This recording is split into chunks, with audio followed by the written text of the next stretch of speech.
Broadcasting across California, you're watching The Issue Is. And welcome to The Issue Is. I'm Elex Michaelson. In the House with us this week is Congresswoman Katie Porter, candidate for the U.S. Senate. This is the first time that I've seen you in person since this. We want to show some video of your now very famous MiniVan, which was famous before the last few weeks, but is now even more famous because of your new book. Let's show the cover of that. It is called I Swear Politics is Messier Than My MiniVan.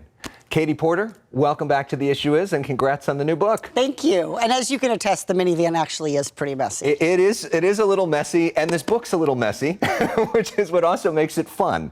And even if you disagree with you, I got to say, what's enjoyable about this book is that it is so honest, because most of the political books are so not honest. And you're very blunt about a lot of things, including how much aspects of Congress don't work well, how bad it is for working moms, how frustrating it can be in terms of travel.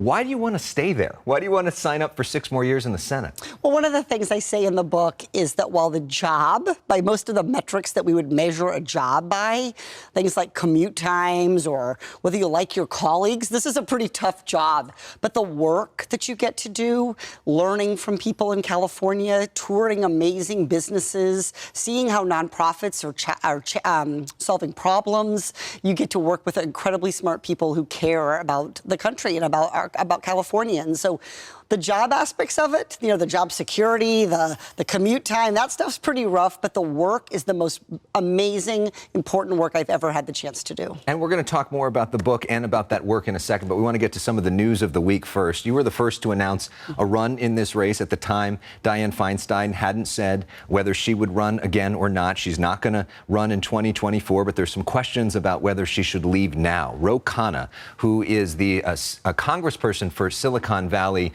said she's missing votes for shingles. She hasn't been there in months, and it's time for her to go. I don't know any other job where if you're unable to fulfill your duties, you can continue to have the position. Some are coming to Senator Feinstein's defense, including former House Speaker Nancy Pelosi. It's interesting to me. I don't know what political agendas are at work that are going after Senator Feinstein in that way. I've never seen them go after a man who was sick in the Senate in that way. So, what do you think? Who is right? Is it time for Senator Feinstein to step aside? Well, I think that's a decision that Senator Feinstein is going to make. And one of the reasons that I announced my campaign was out of respect for her. I'm not going to run a whisper campaign. I'm not going to say things, behind her back. I respect her work. She's a trailblazer. She made a path for people like me to follow in. But this is a decision that she needs to make. And I think Majority Leader Schumer needs to make a decision about how best to let the committee and the Senate keep doing its work while Senator Feinstein makes her decision. If she were to step aside, it would be up to Governor Newsom to appoint a replacement. He has said that he would pick an African-American woman. Do you think he should do that? And do you think he should pick Barbara Lee? Well, I think politicians should keep their promises. And so that's the promise that Governor Newsom made. I have every expectation that he will keep his word. I think that's something we should, as voters, should expect our politicians to do. But I think this campaign will continue regardless of what decision and the timing of Senator Feinstein. I'm going to continue running, and because I think it's important that Californians get to make their own decision here. We've had a number of statewide appointments, as you know, Senator Padilla, Attorney General Bonta, Secretary of State Weber, all appointed by Governor Newsom. So I think this is a race about Californians and about what they want for the state's future. So you're saying even if he appoints Barbara Lee as the senator, you will continue to run against her. Do you think he should avoid doing that, though? Not pick somebody who's currently in the race, pick a caretaker and let voters decide? Well, this is ultimately, unfortunately for me, not a decision that I have to make. Right. Because my decision is made, which is I think the Senate needs to have its toughest warriors. I think California needs a fighter for California, and I think they need someone who is rooted right here in California, who makes that commute back and forth, is raising their family here, and understands not just California's past, but the challenges facing us for the future. Let's talk a little bit as well about another big news story this week when it comes to abortion. The Supreme Court deciding at the end of the week to essentially put on hold this decision which would restrict mifepristone, which is a pill that a lot of folks use to actually perform an abortion. What do you make of what the court is doing, and what more do you think needs to be done in terms of Congress? Well, there's definitely a lot of confusion out there regarding the court's decision and then the stay that just came out from the Supreme Court. So I think the most important thing for people to know is that as things currently stand, medication abortion remains available in states that do not have abortion restrictions. But I think what we're seeing is a lot of concern about, is this a path? What path are we going down here? And I think we're a country that should respect people's freedom. And that is the freedom to make whatever decision they believe is right for them with regard to continuing a pregnancy or terminating it. And so I think the Supreme Court here has, in staying the decision, has done the right thing. Where this decision ultimately goes, I don't know. And I do think Congress should act. I think Congress should protect the right to an abortion at the federal level so that every person, no matter where they live in this country, has the right to make their own decision. Let's talk a little bit about the Senate race itself. We got fundraising numbers recently. It showed Adam Schiff was ahead of you, but we also know that he is accepting lobbyist money. You have said that you are not accepting lobbyist money. Here's what Adam Schiff said to me about that last week on The Issue Is. What about lobbyists? We haven't written off all individuals. We consulted with End Citizens United, which is sort of the gold standard. We're abiding by their requirements. But of course, there are people who represent teachers and represent cafeteria workers and others. We don't want to exclude them. Does he have a point about that? What do you think about that? I'm not aware of any high-powered lobbyists that represent cafeteria workers. I think the point of not taking the federal lobbyist money is this. I think you cannot credibly get people to believe that when you take a check and you have your hand out for a check at a reception the evening before, your glass of wine in one hand and a lobbyist check in the other, that the next morning that you vote purely in the interest of what you think is best. So for me, this is about, and I made this decision several years ago, it is about trying to earn people's trust, trying to show them that we don't work for lobbyists, we don't work for corporations, we work for them. And I've never taken a cent of corporate PAC money, and I'm the only candidate in this Senate race who can say that. And he is not taking it for this race, but he has taken it for previous races, Adam Schiff. Yes, in prior decades. Something else we talked about, when I asked Adam Schiff in terms of the big differences between you, he basically said, that you guys agree on most policy issues, but he could be more effective at getting those policies passed because he's essentially better at building a coalition. We want to put up a list of some of the folks who have endorsed him. He says this is about half of the Democratic caucus in the House. These are folks that work with both of you, and they are now backing him. Should we be concerned about your ability to potentially build a coalition and to play nice with others to get stuff done in the Senate?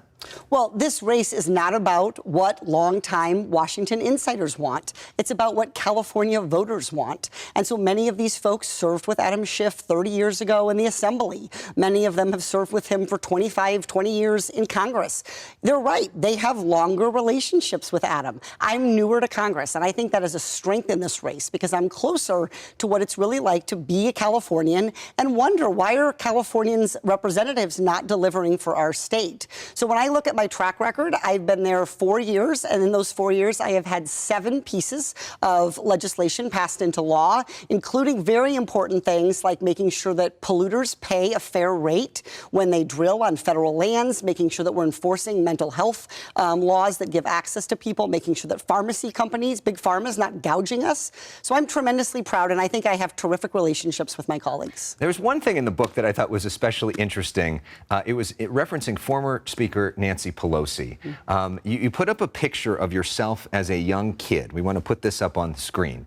And this is what you said there. I don't want to, you can't make me, oh, okay, I have to go to my room. And you said that this sort of illustrates your relationship with Nancy Pelosi. What do you mean by that, and what is the nature of your relationship with her? Yeah, I mean, I think Speaker Pelosi is a tremendous leader, and that's why I'm saying sometimes I think people have impulses, especially when you're new to Congress or when you're learning about things, or if you come out of a different background and a different life experience. And so, you know, I think she is very good. People say, I'm not going to do this, I'm not going to do that. And Speaker Pelosi is incredibly effective at getting us all to agree on a course of action. And that's sort of the, oh, I have to go to my room. Like, you really, you know, she's very, very effective at her job. And that's why she was a fabulous leader for California.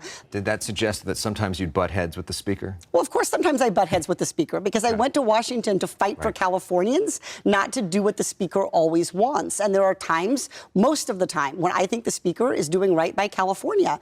But when I think she's not, then it's my job to push her, because that's where I owe my loyalty. We want to do something called the 4 questions. This has nothing to do with Passover. This is questions I'm asking all of you guys running for Senate. Quick answer, sort of one word, first thing that comes to mind. Okay, here we go. What do you think is the biggest domestic issue? Housing, the cost of housing. What is the biggest foreign policy issue? I think restoring our credibility globally after Donald Trump and rebuilding our diplomatic alliances. What is the Senate committee that you would most want to serve on? Oh, I think the Senate Finance Committee, because I think so much of our policy goes through the taxation system. And this one, I think, is an easy one.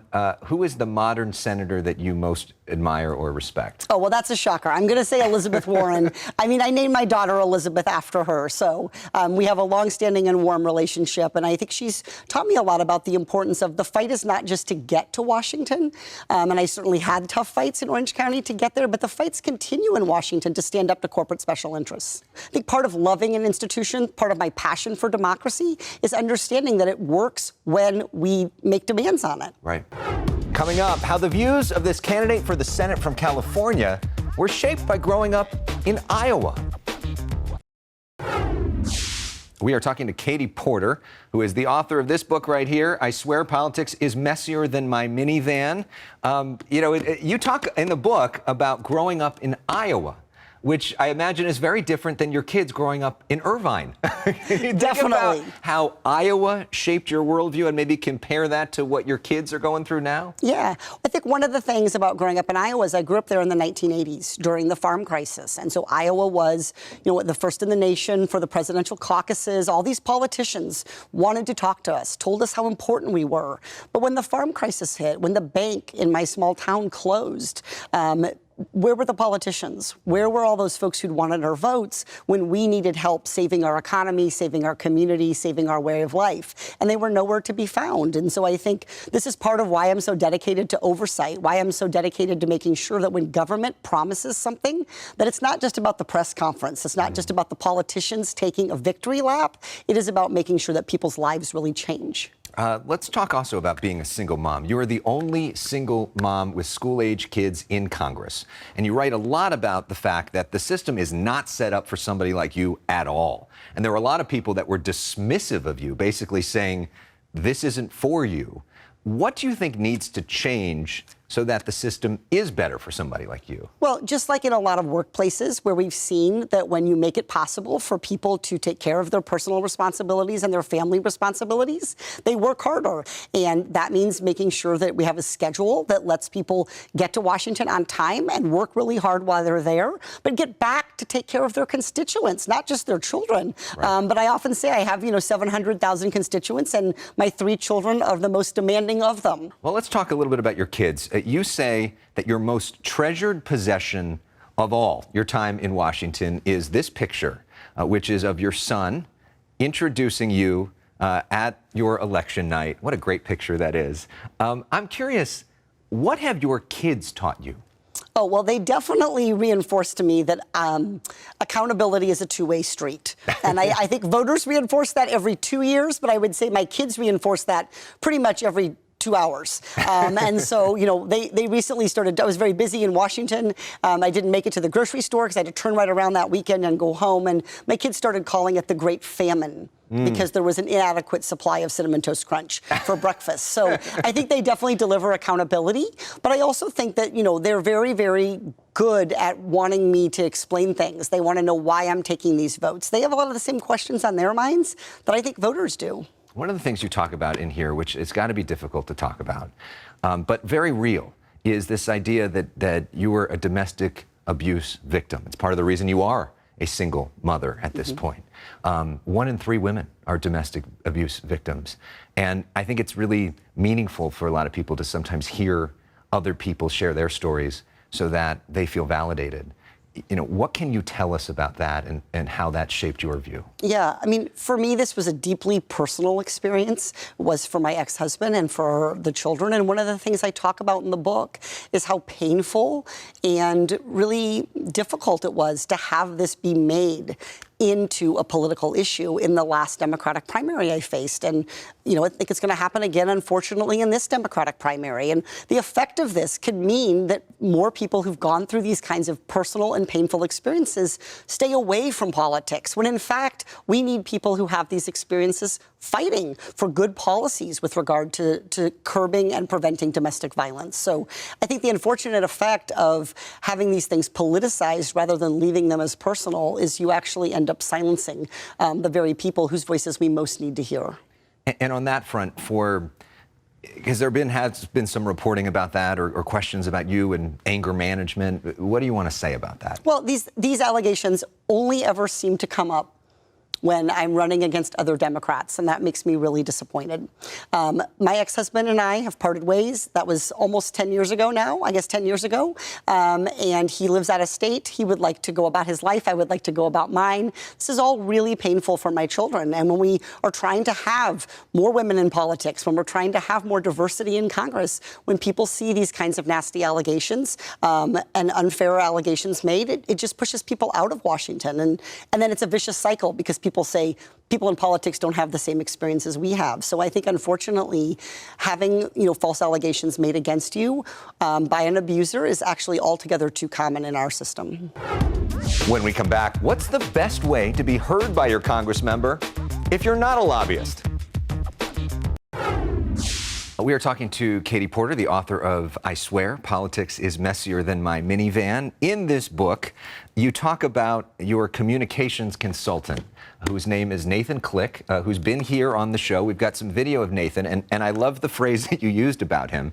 You say he has the happy temperament of a golden retriever and the killer instinct of a Rottweiler.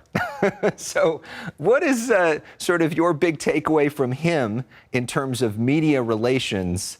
And do you think you're following that today? I don't know. I'm sure he'll tell me later. I'm sure there'll be both a happily worded yet very killer instinct analysis message waiting for me when I finish the show. But I think one of the things Nathan really drove home for me is when I wrote my very first stump speech with Nathan. We were sitting in a cafe and we wrote this stump speech, and it was all about standing up to big corporations, about making sure that consumers didn't get cheated, about making sure that employees didn't get their wages stolen, making sure that taxpayers didn't have their tax dollars abused or fraud. I said to Nathan, well, I think this is a great speech. I wrote it with you, but isn't everybody going to say this same thing? And he laughed and he said, oh, you're so new to politics. Like, actually, there are a lot of people who spend their time in politics currying favor with corporations, afraid of standing up to corporate power because they won't get those corporate PAC checks and that corporate money. And so he was like, I think one of the things he drove home to me is actually that fighting for everyday people, fighting for workers, fighting for consumers, fighting for seniors, for taxpayers, actually isn't the norm in Washington. So you just turned that question into a way to get back to talking points. So I think he would be proud. I think he would be proud. You just did that. Another thing you talk about here, there's a lot of lists of things that you can do, including what I thought was especially interesting. If you want to reach out to your Congress member and get a meeting and actually be heard, and you're not a lobbyist and you don't got all this money, you say there's some simple steps, including try to talk to them here in California. Yep, absolutely. So when we're in Washington, we are at the whims of the voting schedule. And we don't necessarily know what time votes will be called. We don't know whether hearings will go long or short. Whereas when I'm in California every week, I have control over that calendar. And so very often when people are trying to meet with us in D.C., we have to apologize. We're 10 minutes late. We have to go. Votes were just called. I can spend more time with you. I can meet more people. So think about a CEO who might come with a lobbyist to meet with me in Washington versus the experience I had today, for example, touring an entire factory, seeing their technology at work, seeing all of their employees and the pride they have in their job. And so I think it's much better for always to have us come to you, because then we can see the context and meet 100 people, not one or two. And you're now going through the process, speaking of that, of touring the state and going to different places throughout the state. As you do that, what do you think is sort of the biggest difference between you and your competitors that people should think about? Well, I think for me, it's really that standing up to corporate interests. It's the no corporate corporate PAC money. It's also the fact that I've run tough races. I was the highest performing Democrat in my area this last race, and so I've shown that I have an ability to bridge some of the partisan divides. I can reach out and win no-party preference independent voters. I can win Republican voters on occasion, and that's something I'm proud of. And I think we're tired of the politics of division. We're tired of people blaming the other party rather than being willing to hold themselves and the institution accountable, and I think I'm different in that regard. Still to come, Porter plays personal issues, MiniVan edition. We are with Katie Porter here on The Issue Is. We're going to end with something fun. We play a game on this show, which you've played before, which is called Personal Issues, which is our 30-second game.